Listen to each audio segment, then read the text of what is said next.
Dernier préparatif pour Christelle et Philippe.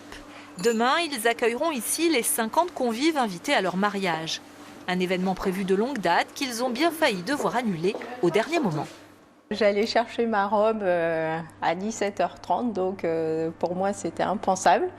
Après, forcément, si on n'avait pas eu le choix, on l'aurait fait, mais vraiment avec beaucoup de regrets. C'est quand même une préparation sur un an et demi, et qu'on arrive comme ça presque à 48 heures d'un mariage et faire des annonces telles quelles, c'est complètement affolant.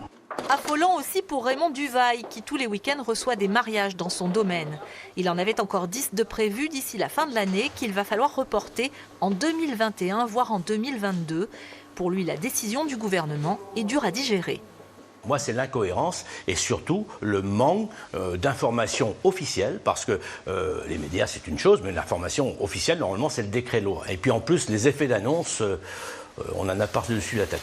Déjà durement touché au moment du confinement, le secteur du mariage va devoir faire le dos rond pour résister durant les prochains mois.